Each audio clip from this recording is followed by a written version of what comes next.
I was fixing the porch railing when she said it. My hands were covered in sawdust, sweat trickling down my temple, and I was feeling good about finally getting something done around the house. Then Dana walked out, phone in hand, barely looking at me. "You're worthless, Nolan," she said flatly. "I'm done carrying dead weight." Just like that. No anger. No emotion. She said it the way you'd mention the weather. Cold. Final. I froze, hammer still in my grip, trying to process what I just heard. She didn't wait for a response. She grabbed her purse, her keys, and walked to her car. "I've got a shift," she added over her shoulder. "Don't wait up." The engine started. She backed out. Gone. I stood there alone, surrounded by wood shavings and the echo of those words. Worthless. Dead weight. An hour later, her workplace called. She never showed up for her shift. That's when I knew something was very wrong. My name is Nolan Price. I'm 42 years old, and I used to run a small contracting business. It wasn't glamorous, but it was mine. I built decks, renovated kitchens, fixed roofs. I was good at it. Then came the accident. A fall from a second-story scaffold. 3 herniated discs. Surgery. Physical therapy. Months of recovery. The business collapsed while I was flat on my back. Dana stood by me through the worst of it. At least I thought she did. She'd hold my hand in the hospital and say things like, "We'll get through this together." I believed her. I had no reason not to. But somewhere along the way, her patience ran out. Or maybe it was never really there. Maybe she was just waiting for the right moment to leave. I spent the last year trying to rebuild myself, thinking if I could just get strong enough, she'd see me the way she used to. But now I know the truth. She didn't want me to recover. She wanted an excuse to walk away. The distance didn't start overnight. Crept in slowly, like mold in the walls. First, she stopped eating dinner with me. She'd say she wasn't hungry, or she'd already eaten at work. Then she started working late. Double shifts. Triple shifts. She'd come home smelling like soap and perfume, her hair still wet from a shower. "Long day," she'd say, heading straight to bed. I wanted to ask questions, but I was afraid of the answers. So I stayed quiet. I told myself she was stressed, overworked, that the hospital was understaffed and she was picking up the slack. I made excuses for her because the alternative was too painful to consider. But the signs were everywhere. The way she angled her phone away from me when she texted. The way she'd sigh when I spoke, like my voice was background noise she couldn't turn off. The way she stopped saying, "I love you," and started saying, "See you later." I wasn't crazy. I was just too scared to admit what I already knew. I found the first piece of evidence doing laundry. It was a Tuesday. I pulled her scrubs from the hamper and checked the pockets for tissues or pens. That's when I felt the crumpled paper. A restaurant receipt. 2 meals. Wine. Dessert. The total was over $100. But it wasn't the price that caught my attention. It was the food. One order was grilled salmon with extra lemon. Dana hates seafood. She can't even stand the smell of it. The second meal was a medium-rare ribeye with garlic butter. I hadn't eaten steak in months. We couldn't afford it. But someone else was. I stood there holding that receipt, my hands shaking. It wasn't smoking gun proof. But it was enough. Enough to know she wasn't just working late. Enough to know someone else was in the picture. I folded the receipt carefully and put it in my wallet. I didn't confront her. Not yet. I needed more. Because if I was going to do this, I was going to do it right. That night, I asked her about the receipt. I didn't yell. I didn't accuse. I just asked calmly, "Did you go out to eat with someone from work this week?" She barely looked up from her phone. "No." "Why?" I held out the receipt. She glanced at it, then rolled her eyes like I was being ridiculous. "I'm allowed to eat out, Nolan. It was probably a group thing. I don't remember." But then she said something that cut deeper than any lie. She tossed the receipt on the counter, turned her back, and muttered, "I deserve more than this. More than this. More than me." That was the moment I knew. Not suspected. Knew. She didn't just fall out of love with me. She resented me, blamed me, for the accident, for the lost income, for not being the man she married. And she'd already decided I wasn't worth fighting for. I didn't say anything. I just nodded. Let her think I believed her. But inside, something shifted. I wasn't broken anymore. I was angry. And anger, I was learning, could be fuel. The next morning, Dana left early. Said she was covering a double shift. Didn't kiss me goodbye. Didn't even look back. I heard the door close, the car start, and then silence. An hour later, the house phone rang. We barely used it anymore, so I almost didn't answer. But something told me to pick up. It was her supervisor from the hospital. A woman with a kind voice. She was calling to check in on Dana. Said she'd missed her last 2 shifts and wasn't answering her cell. Is everything okay at home? She asked. My stomach dropped. She told me she was working. I said slowly. There was a pause. A long one. She hasn't been on the schedule for over a week, the supervisor said gently. I thanked her, hung up, and sat down at the kitchen table. My mind was racing. If she wasn't at work, where was she? And why was she lying to everyone? That's when it clicked. She wasn't just tired of me. She was living a double life. And I was about to find out who she really was. I didn't confront her. Not yet. I needed proof. Real proof. That night, when she left for her shift, I waited 10 minutes, then got in my truck and followed her. My hands were shaking on the steering wheel. My heart was pounding. I parked across the street from the hospital and watched. She pulled into the lot, parked near the back, and sat there. For 15 minutes, she just sat in her car, scrolling through her phone. Then a black SUV pulled up beside her. Expensive. Tinted windows. She got out of her car, climbed into the passenger seat, and smiled. Actually smiled. I hadn't seen her smile like that in months. They drove off together. I didn't follow them. Not because I was scared, but because I already knew enough. She wasn't working. She was with someone else.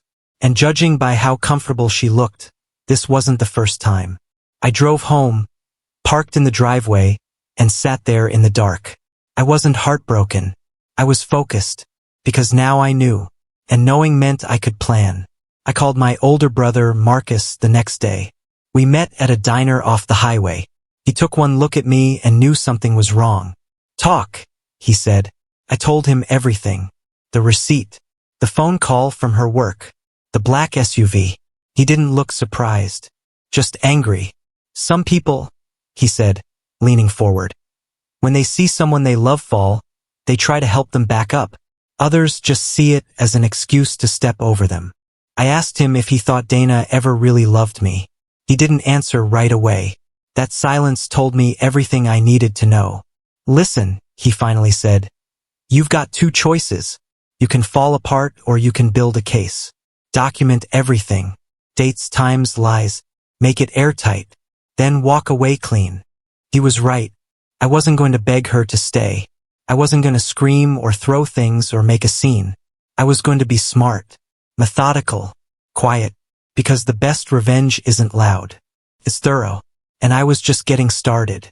A few days later, I found an invitation on the fridge.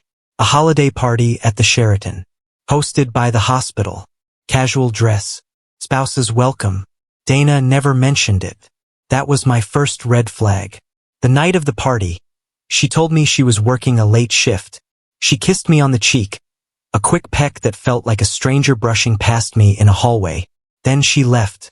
I waited 10 minutes, got in my truck, and drove straight to the hotel.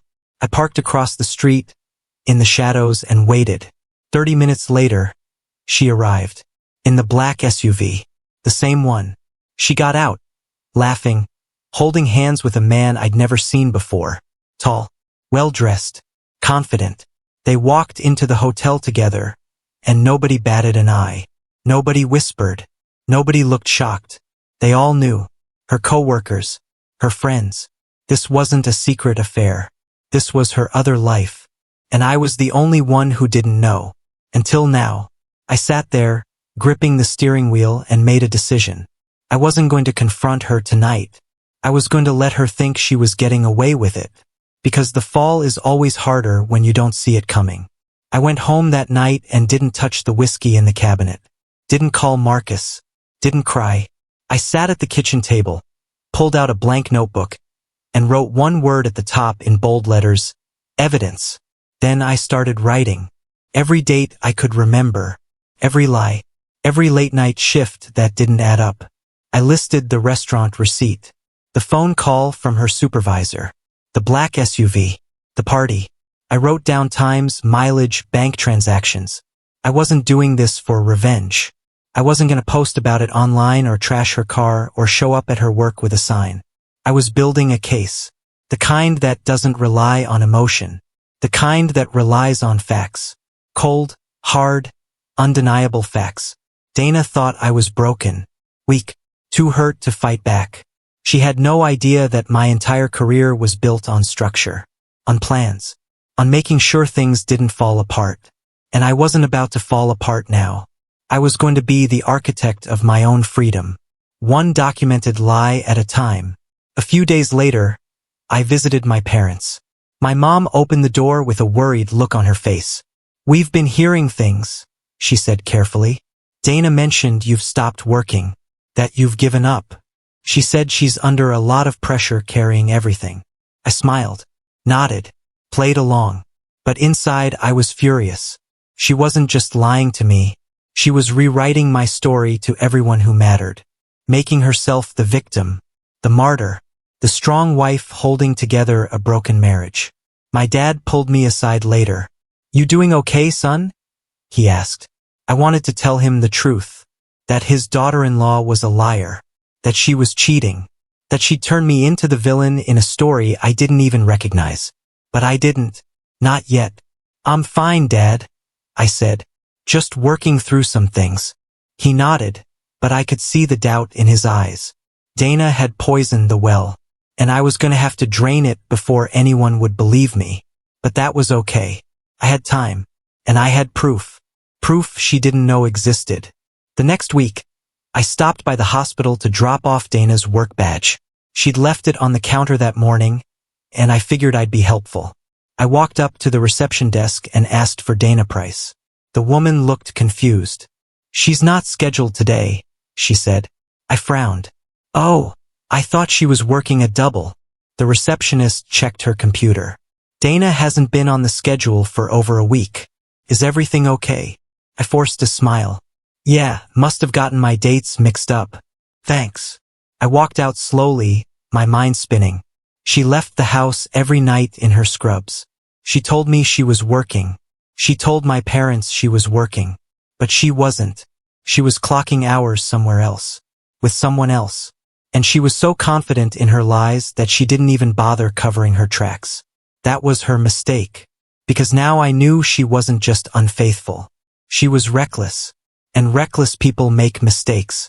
Big ones. I was just waiting for the next one. A few days later, I got an alert from the bank.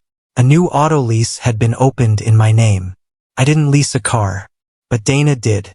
A luxury SUV. White, leather interior. Monthly payments of $600. She never asked me, never told me, just signed my name and drove off in a car I was now legally responsible for.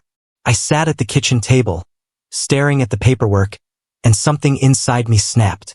Not in a violent way, in a clear way. She wasn't just cheating on me. She was using me, my name, my credit, my life, and she thought I was too broken to notice. That night, I closed our joint bank accounts, transferred my half into a new account she didn't have access to. I didn't tell her, didn't argue, just did it. When she tried to use the debit card the next day, it was declined. She called me furious. "What did you do?" I stayed calm. "Protected myself," I said. Then I hung up. It was the first move in a game she didn't even know we were playing. And I was already 3 steps ahead. A few weeks later, I was helping my dad clean out his home office when I found an old file folder. Inside was a copy of his will. My heart sank as I read through it. Dana's name was all over it, specifically listed as a beneficiary. For a significant amount. I asked my dad about it. He looked uncomfortable. "Dana suggested I update it a few months ago," he said. "After your accident. She said it would help you both if something happened to me." I felt sick. She'd pushed my father to change his will. While I was recovering. While I was vulnerable. She wasn't just planning to leave me. She was planning to take everything. I didn't tell my dad what I suspected. Not yet. But I made a note. Added it to my evidence folder. Because this wasn't just betrayal anymore. This was calculated. Cold. And I was gonna make sure she didn't get away with it. Not a single piece of it. Over the next few weeks, something strange happened. Dana started being nice to me. She'd make coffee in the morning. Ask how my back was feeling. Smile at me across the dinner table. It was subtle, deliberate, and completely fake. I played along. I smiled back, said thank you, acted like I didn't notice the sudden shift. But I knew what she was doing. She was covering her tracks, making herself look like the dutiful wife. So when she finally filed for divorce, she could say she tried. That I was the problem. That she did everything she could. But I was already one step ahead. Because while she was playing the loving wife, I was quietly filing for divorce behind her back. My lawyer had the paperwork ready. The evidence organized. The timeline clear. Dana thought she was in control. She had no idea I'd already taken it away from her. And when the papers were served, she was going to realize she'd underestimated the wrong man. A friend of a friend reached out to me on social media. His wife worked at the hospital. He'd heard things, rumors, about Dana. He didn't want to get involved, but he thought I should know. She's got a reputation, he said carefully. Not just with one guy. Multiple people have noticed. She's been seen at bars, restaurants, hotels. Always with someone different. The higher-ups are starting to pay attention. I thanked him, added the information to my notes. This wasn't just an affair. It was a pattern, a lifestyle, and it was about to catch up with her. Because hospitals don't tolerate that kind of behavior, especially when it involves staff fraternizing in ways that could create liability. I didn't need to report her. The system was already watching. I just needed to wait. And I was very good at waiting. I decided to dig deeper into Dana's work records. I contacted the state nursing board and requested a copy of her license status. It took a few days, but when the report came back, I couldn't believe what I was reading. Her nursing license was expired. She hadn't completed the required continuing education credits. She was technically practicing without a valid license. If anyone at the hospital checked, she'd be flagged immediately. Fired. Possibly fined. I held that report in my hands and felt a strange sense of calm. I didn't need to report her. I didn't need to expose her. The truth was going to do that all on its own. Because liars always slip up eventually. And when they do, the fall is always harder than they expect. I tucked the report into my evidence folder and waited. The countdown had already begun. She just didn't know it yet. One night, Dana came home and told me she'd been covering ER admissions all evening. She looked tired, frazzled, like she'd had a long day. I nodded sympathetically. Sounds rough, I said. Then I pulled out my phone and showed her a photo. Time-stamped, geotagged, her, at a rooftop bar downtown, laughing, drink in hand, sitting next to a man I didn't recognize. She froze. Her face went pale. For a moment, she didn't say anything. Then she forced a laugh. That was a work event. We all went after the shift. I smiled. Sure, I said. We all need to unwind. I didn't push, didn't argue, just let her sit with the fact that I knew, that I was watching, that her lies were no longer invisible. She went to bed early that night. I stayed up late, adding the photo to my evidence folder. The walls were closing in, and she was starting to feel it. A few days later, someone submitted an anonymous tip to the hospital's HR department. The tip mentioned concerns about Dana's attendance, her credentials, her behavior. The hospital opened an internal review. They pulled her attendance records, checked her nursing license, interviewed coworkers. I didn't submit the tip, but I knew who did. A coworker who'd had enough, who'd seen too much, who decided it was time for the truth to come out.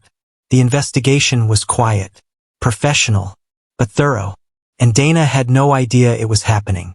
She went to work like nothing was wrong. smiled at her coworkers, clocked in, clocked out. But behind the scenes, the walls were crumbling. And when they fell, she was going to be buried under the rubble. I didn't need to do anything. I just needed to wait. And watch. It happened on a Tuesday morning. Dana was sitting at the kitchen table, scrolling through her phone, when it rang.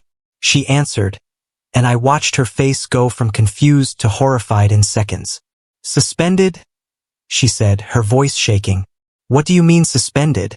She listened, her hand trembling. Then she hung up and just sat there, staring at nothing. I poured myself a cup of coffee and asked calmly, "Rough day at work?" She looked at me, and for the first time I saw fear in her eyes.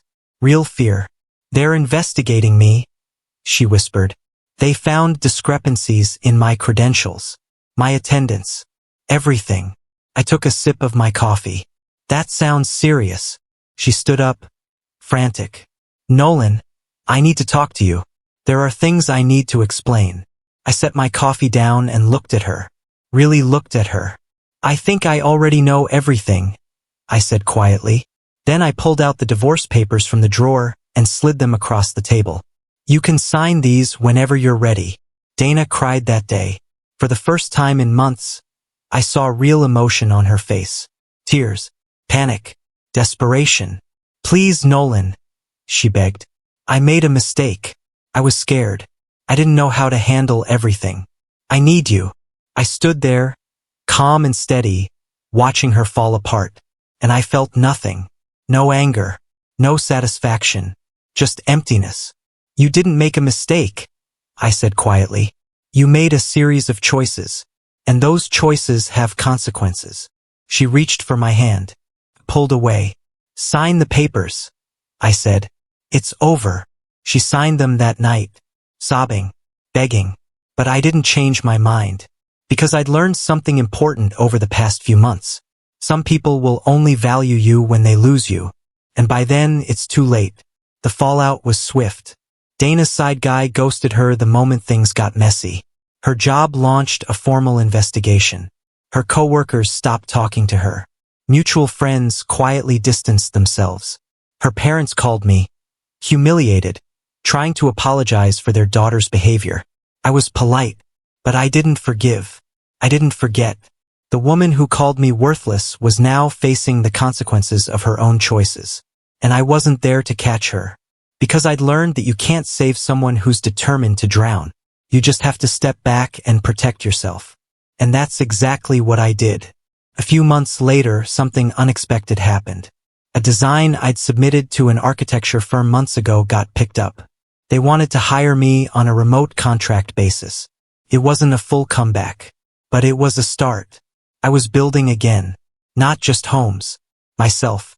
I started sleeping better, eating better. I took long walks, spent time with my family, and slowly, piece by piece, I started to feel like myself again. The man I was before the accident, before Dana, before everything fell apart. I wasn't broken. I was rebuilding. And this time I was building on solid ground. A few weeks later, I received a letter in the mail, handwritten, from Dana. She said she missed me, that she finally understood my value, that she wished she could take it all back. I read it once. Then I walked outside, lit a match and watched it burn. Because I didn't need her apology. I didn't need her regret. I needed her gone.